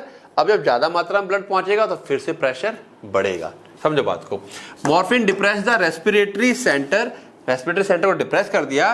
This leads to accumulation of carbon dioxide in the blood, blood के अंदर CO2 बढ़ने लगा। CO2 is a potent vasodilator, ये वैसोडाइलेटर है, फैला देता है, ठीक है ना। और यही वजह है, आप लोग कई बार देखोगे, खैर बहुत सारे और भी रीजन होते हैं कि आफ्टर कई बार हार्ड एक्सरसाइज BP कई बार डाउन मारता है, ठीक है। तो वैसोडाइलेटर है in the brain, it increases cerebral blood flow, brain में ब्लड फ्लो बढ़ता है क्योंकि फैल चुकी है नसें, which in turn increase intracranial pressure. अब जितना ज्यादा ब्लड जाएगा उतना ज्यादा प्रेशर बढ़ेगा उसका। In a head injury ICP is already elevated, सर में चोट लगी है तो इंट्राक्रैनियल प्रेशर पहले से ही बढ़ा हुआ है, ये और बढ़ा रहा है तो क्या हो जाएगी, दिक्कत हो जाएगी, और ब्रेन हर्निएशन हो सकता है। ब्रेन हर्निएशन क्या होता है, जैसे मान लो ये ब्रेन है तुम्हारा, स्कल है, ये दिस इज स्कल और ये ब्रेन है, तो ब्रेन कई बार इस तरह बाहर निकल आता है, जो स्कल का पार्ट होता है ना वहां से क्या होगा, बाहर निकल आता है। चोट लगी हुई है, कोई भी छोटा बड़ा गैप मिलेगा वहां से बाहर निकल आता है, ठीक है। इंटरफेरेंस विद डायग्नोसिस, डायग्नोसिस मतलब चोट लगी है तो हमको ब्रेन की फंक्शनैलिटी को चेक करना है, इसके लिए हम लोग किसका यूज करते हैं, pupillary reflex. A key clinical sign in assessing head injury is the pupillary reflex. आंखों का जो रिफ्लेक्स होता है उसको चेक करना पड़ता है कि रिफ्लेक्स कर रही है आंखें, नहीं कर रही सही से। क्यों? क्योंकि उससे हमें ब्रेन की फंक्शनलिटी का पता चलता है। लेकिन जब मॉर्फिन ले लेंगे तो ये पीपल को पिन पॉइंट कर देगा, एकदम पतला कर देता है, which makes it impossible for doctors to monitor people changes. People में कोई चेंजेस हो रहे हैं कि नहीं हो रहे हैं चेक नहीं कर पाएंगे। वॉमिटिंग, मॉर्फिन ट्रिगर कर सकता है वॉमिटिंग को, ठीक है, कीमो रिसेप्टर ट्रिगर जोन पे एक्टिवेट करके। In patient with head injury vomiting further raises intracranial pressure and increase the risk of aspiration. चोट लगी है, वॉमिट करेगा, ताकत लगती है, प्रेशर और बढ़ जाता है। सेडेशन यानी कि नींद आना, it causes drowsiness and mental clouding. आप जब मॉर्फिन ले लेते हो तो नींद सी आती है और कंफ्यूजन पैदा, जैसे नशा कर लेता आदमी, तो नशे जैसा काम करता है, ये तो नार्कोटिक्स है। अब which mask the patient's level of consciousness, अब पेशेंट का वाकई में दिमाग पे चोट लगी है उसकी वजह से कंफ्यूजन पैदा हो रही है या इस मॉर्फिन की वजह से है, तो पता ही नहीं चल पाता है, ठीक है। A vital metric for tracking head injuries progression, तो अब मेंटल क्लाउडिंग कर देता है, ड्राउजीनेस कर सकता है, तो हम उसको चेक ही नहीं कर पाते हैं कि भाई उसका इंजरी का क्या प्रोग्रेशन है, किस टाइप की इंजरी है, तो फिर दिक्कत देता है। तो यही सारी वजह है कि मॉर्फिन नहीं देना चाहिए जब आपके सर में चोट लगी है। बात करें एस्प्रिन को, अगर आपको पेप्टिक अल्सर है तो एस्प्रिन क्यों नहीं देना चाहिए। एस्प्रिन यानी कि एसिटाइल सैलिसाइलिक एसिड, ये कॉन्ट्राइंडिकेटेड होती है पेप्टिक अल्सर के पेशेंट्स में। क्यों? It directly attack the protective mechanism of stomach lining, पेट के अंदर की जो परत होती है उसकी जो प्रोटेक्टिव मैकेनिज्म है। प्रोटेक्टिव मैकेनिज्म का मतलब क्या है कि जो गैस्ट्रिक म्यूकोसा है, जो एस्प्रिन होता है वो रोक देता है कि एक एंजाइम है साइक्लोऑक्सीजनेस, और जो साइक्लोऑक्सीजनेस 1 है ये रिस्पॉन्सिबल होता है क्या, हाउसकीपिंग, हमारे पेट को बचाता है। कैसे बचाता है? प्रोस्टाग्लैंडिन प्रोड्यूस करता है, ठीक है। प्रोस्टाग्लैंडिन क्या करेंगे, म्यूकस और बाइकार्बोनेट को सिक्रीट करते हैं जिससे कि एसिड हमारे पेट को खराब ना करे। Increase mucosal blood flow, mucosa के ब्लड फ्लो को इंक्रीज करता है और गैस्ट्रिक एसिड सिक्रीशन को रोकता है। कौन? साइक्लोऑक्सीजनेस प्रोस्टाग्लैंडिन को प्रोड्यूस करता है और प्रोस्टाग्लैंडिन बदले में ये सारे काम कर रहा है। अब एस्प्रिन ने क्या किया, इस साइक्लोऑक्सीजिनेज को खत्म कर दिया, रोक दिया, तो ये सारे काम रुक जाते हैं। ठीक है, तो by blocking this aspirin leaves the stomach lining vulnerable. अब ना तो बाइकार्बोनेट है, ना म्यूकस है, ना कुछ और है, पेट साफ पड़ा है, कोई भी केमिकल या कोई चीज आएगी तो वो पेट को क्या करेगी, इंजर्ड कर सकती है, ठीक है, डैमेज कर सकती है, या जो एसिड है वो डैमेज कर देगा। दूसरा है डायरेक्ट केमिकल इरिटेशन, यानी कि एस्प्रिन खुद एक ऑर्गेनिक एसिड होता है। इन द एसिडिक एनवायरनमेंट में जो स्टमक के अंदर होता ही है, ये नॉन आयनाइज्ड रहता है, इसीलिए इजीली पेनिट्रेट कर जाता है गैस्ट्रिक म्यूकोसल सेल के अंदर और वो डायरेक्ट सेलुलर डैमेज कर सकता है। दूसरा रीजन आ गया increase risk of bleeding. Aspirin का एक और इफेक्ट आता है क्या, प्लेटलेट एग्रीगेशन को रोकता है। ये हम लोग इसलिए खाते हैं ना, खून को पतला रखता है, क्लॉट नहीं बनने देता है। अब ये प्लेटलेट एग्रीगेशन को रोक रहा है, क्लॉट बनेगा ही नहीं, तो भैया जहां पर आपके अल्सर्स हैं वहां पर अगर ब्लीडिंग होएगी तो एस्प्रिन क्लॉट बनने नहीं देगा, तो उन जख्मों से ब्लीड यानी कि खून निकल सकता है। ठीक है, तो ये रोक रहा है प्लेटलेट एग्रीगेशन को and can cause gastric bleeding because it prevent the blood from clotting. Blood को क्लॉट नहीं होने दे रहा, कहां पर, at the site of the ulcer. Ulcer जहां पर है वहां पर अगर खून निकलने की संभावना है तो उसको ये क्लॉट करने नहीं देता है, इसीलिए हमारा एस्प्रिन क्या होता है, पेप्टिक अल्सर में कॉन्ट्राइंडिकेटेड है। डिफाइन न्यूट्रोपिक्स, बायोलॉजिकल्स, अच्छा बायोलॉजिकल चैप्टर में न्यूट्रोपिक, ठीक है, ओके। बायोलॉजिकल से यहाँ से एक क्वेश्चन आया हुआ है ये, ओके ठीक है। Why adrenaline is used in emergency kit of physician. Adrenaline क्यों डॉक्टर्स की इमरजेंसी किट में हमेशा होता है, क्योंकि उसका रीजन क्या है, कुछ ऐसी कंडीशंस हैं जो कि लाइफ थ्रेटनिंग होती हैं और उसको एड्रेनलिन ही ठीक कर सकता है। अब वो लाइफ थ्रेटनिंग कंडीशन क्या है आओ समझते हैं। Adrenaline is the direct acting sympathomimetic amine है, ये बात हम सबको पता है, that activate both alpha and beta adrenergic receptor. Alpha beta दोनों को ये एक्टिवेट करता है। It's broad rapid and powerful effect make it the first line drug in several life threatening emergencies, और इसी वजह से ये फर्स्ट लाइन ऑफ ड्रग है। अब कैसे आप समझते हैं, treatment of anaphylactic shock. Anaphylactic का मतलब क्या होता है, कई बार कुछ दवाइयां भयंकर तरीके से रिएक्ट कर जाती हैं, वो जो भयंकर एलर्जिक रिएक्शन है उसको एनाफाइलैक्सिस कहा जाता है, एनाफाइलैक्टिक बोल लो। During a severe allergic reaction यानी कि एनाफाइलैक्सिस, बॉडी क्या रिलीज करती है, बहुत सारा हिस्टामिन, तमाम दुनिया भर का हिस्टामिन रिलीज कर देती है। इसे एकदम क्रिटिकल केस वाला रिएक्शन मान के चलो। और हिस्टामिन क्या करता है, वैसोडाइलेशन करवा देगा, यानी कि हाइपोटेंशन, बीपी एकदम डाउन मारेगा, और एयरवे कॉन्स्ट्रिक्ट कर देता है, जो लंग्स वगैरह होता है उनकी कॉन्स्ट्रिक्शन कर देगा एयरवेज को, सांस आएगी नहीं, बीपी डाउन हो गया, आदमी मर जाएगा। एड्रेनलिन क्या करेगा, ये अल्फा 1 पे काम करता है, कॉजेज वैसो कॉन्स्ट्रिक्शन, जिससे कि जो कि कहां पाई जाती है, अल्फा 1 ब्लड वेसल में, जिससे कि ब्लड प्रेशर इंक्रीज करेगा। और जो ब्रोंकोडाइलेशन, बीटा 2 रिसेप्टर्स कहां पाए जाते हैं, लंग्स में पाए जाते हैं, ब्रोंक्यूल्स में, जिसकी वजह से क्या होगा, उनको डायलेट कर देता है और रिलीव ब्रीदिंग डिफिकल्टी, खुल जाती है, आराम से सांस ले सकते हैं। ठीक है, तीसरा स्टेबलाइजेशन, एक और काम करता है, it inhibit the further release of inflammatory mediator from the mast cell, और हिस्टामिन ना बने उसको भी रोक देता है। बच गई जान, ठीक है, तुरंत इफेक्ट करता है। पहला क्या हो गया, ट्रीटमेंट ऑफ एनाफाइलैक्टिक शॉक, मतलब ये शॉक लगा तो इंसान अगर एड्रेनलिन नहीं है तो मर जाएगा इंसान कुछ ही मिनटों के अंदर। चलिए, कार्डियक अरेस्ट, ये तो सबको पता है।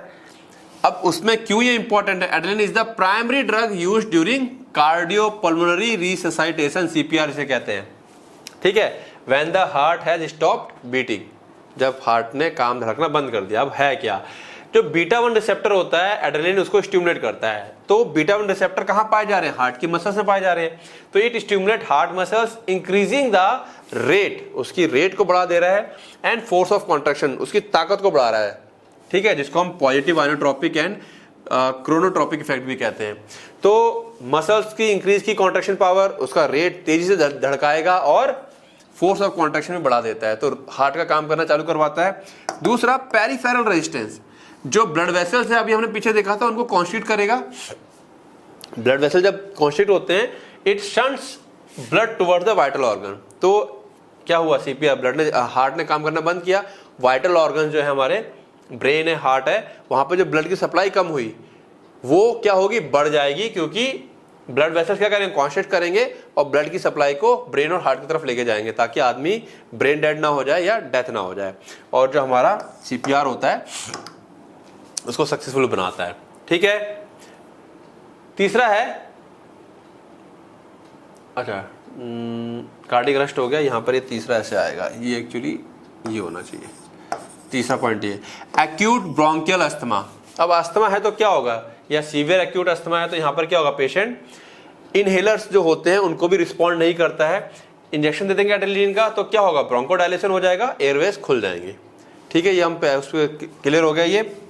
Then control of local haemorrhage, ये फोर्थ पॉइंट आ गया, local haemorrhage bleeding in emergency surgical procedures, surgical procedure करनी है, कट पिट लगाना है, सीवियर कट लगाना है हमको या लगा हुआ है, एड्रेनलिन इज यूज्ड टॉपिकली, या तो एड्रेनलिन को हम टॉपिकली लगा देते हैं हाथ के ऊपर वहां पर, या उसे मिक्स कर देते हैं लोकल एनेस्थीसिया के साथ, इंजेक्शन जो देते हैं उसी के साथ मिक्स कर देते हैं और वो उस एरिया में चला जाता है। इससे होगा क्या, because it's vaso constructive property, blood vessel को कॉन्स्ट्रिक्ट करता है, श्रिंक करता है लोकल ब्लड वेसल्स को, जो आसपास के ब्लड वेसल्स होंगे उनको सुकोड़ देगा, विच हेल्प्स कंट्रोल ब्लीडिंग।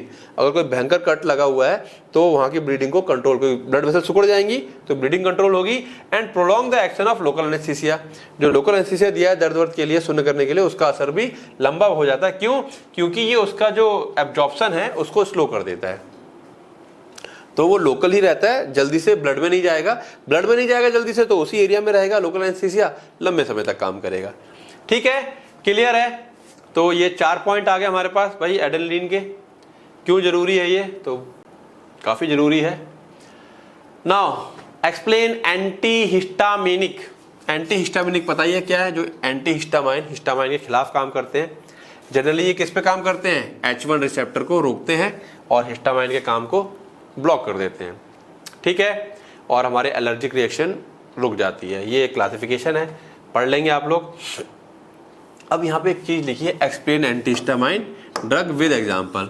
तो यहाँ पे एक्सप्लेन करने के लिए बोल रहा है, डेफिनेशन दे दी, क्लासिफिकेशन दे दिया हम लोगों ने, और हमारे सिलेबस में 2 चीजें और हैं, क्लिनिकल यूज और साइड इफेक्ट, तो वो भी यहाँ पे कवर कर दिया, क्योंकि एक्सप्लेनेशन में वो क्या मांगना चाह रहा है हमें नहीं पता।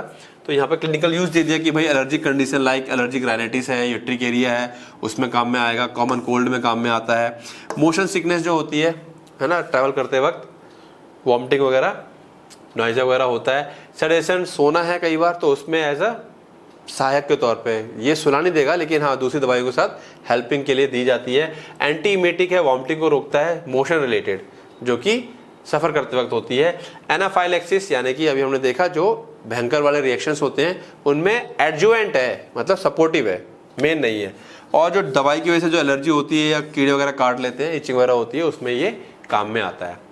ठीक है, इसके साइड इफेक्ट की बात करें अगर हम लोग, ठीक है, तो सेडेशन है, ड्राउजीनेस है, नींद सी आती है, बड़ा कॉमन साइड इफेक्ट है। ठीक है, एंटीक्रोनर्जिक इफेक्ट यानी मुंह कई बार सूखता है, धुंधलापन दिखाई देता है कई बार, कॉन्स्टिपेशन हो जाता है।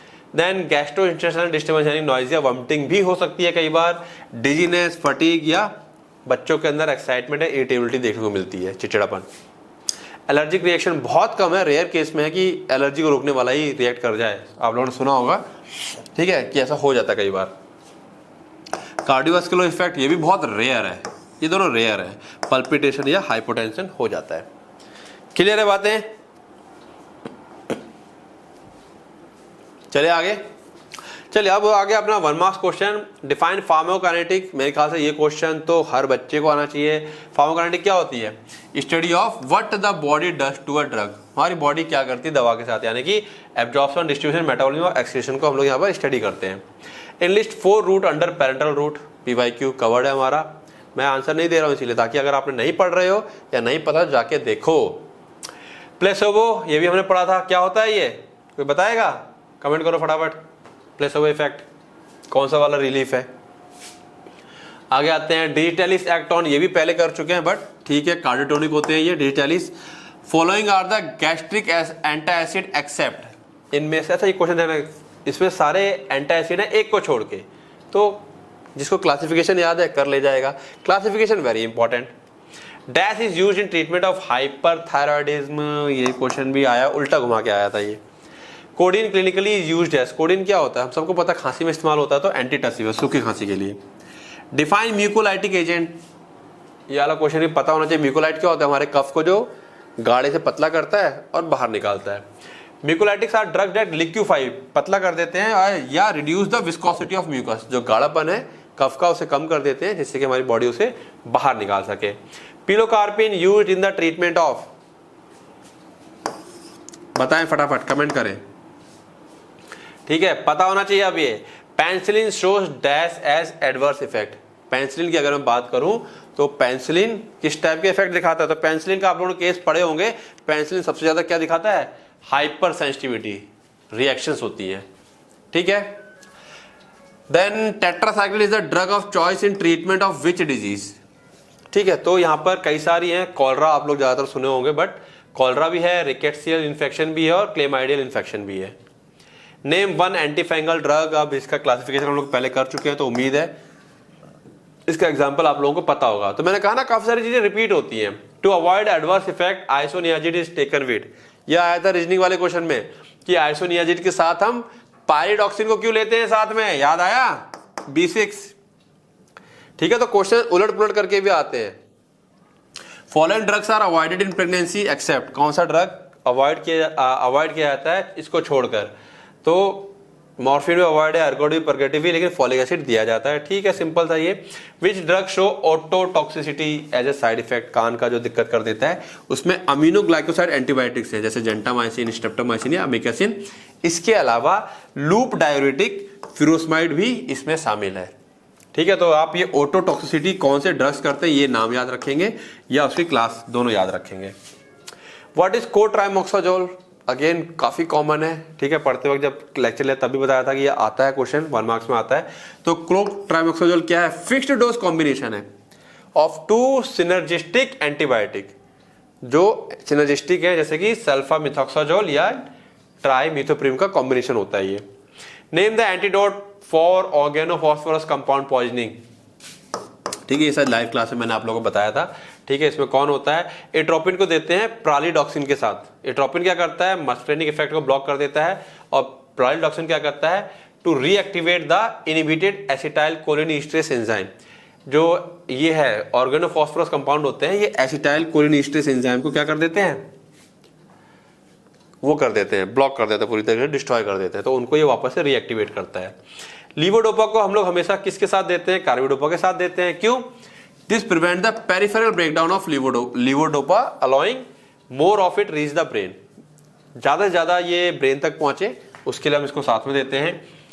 What is lithium carbonate used as, ये क्वेश्चन आया हुआ है, इसका उल्टा आया था कि ये इस बीमारी में हम किसका इस्तेमाल करते हैं, तो वहां पे मैंने आंसर दिया था लिथियम कार्बोनेट, अभी उल्टा करके आ गया है, लिथियम कार्बोनेट कौन सी बीमारी के लिए इस्तेमाल होता है। तो ये इस तरह से क्वेश्चन पूछे जा रहे हैं, ध्यान रखना इस चीज का। डिफाइन एनालेप्टिक ड्रग्स, क्या होते हैं, ये सेंट्रल नर्वस सिस्टम को एक्टिवेट करते हैं, स्टिमुलेट करते हैं, and is used to reverse respiratory depression. कुछ दवाइयां हैं, ये एनेस्थीसिया की वजह से कई बार रेस्पिरेशन जो सेंटर होता है हमारा डिप्रेस कर जाता है, तो उसको वापस से एक्टिवेट करने के लिए कई बार कुछ दवाइयां होती है, जैसे ओपियोइड वगैरह है, बार्बिट्रेट्स हैं, उसकी वजह से भी रेस्पिरेटरी डिप्रेशन हो जाता है, तो उसमें इसका मेन यूज होता है। तो हो सकता है अब की बार आपके पास आ जाए कि रेस्पिरेटरी डिप्रेशन को एक्टिवेट करने वाले ड्रग्स को क्या कहते हैं, एनालेप्टिक ड्रग्स कहते हैं। ऐसे उल्टा उल्टा करके भी क्वेश्चन आता है, ठीक है ना, ओके, ठीक है। तो ये पेपर थोड़ा सा था, थोड़ा सा ज्यादा ऐसा था कि मतलब चीजें डिटेल में आई, इसमें कोई बात नहीं। पीवाईक्यू फिर कह रहा हूं मैं, बिल्कुल परेशान होने की जरूरत नहीं है, इसमें 5 है, इसमें भी एक और कराऊंगा मैं, ठीक है ना, उसको बहुत जल्दी मेरे ख्याल से आधे घंटे में खत्म हो जाएगा, उसमें मैक्सिमम रिपीटिशन है, ठीक है। तो पढ़ते रहो, रिवाइज करते रहो, किसी टाइप की कोई प्रॉब्लम आती है तो मेरे को व्हाट्सएप करें, मैसेज करें या कॉल करें। मिलते हैं नेक्स्ट पीवाईक्यू में, ओके, ऑल द बेस्ट।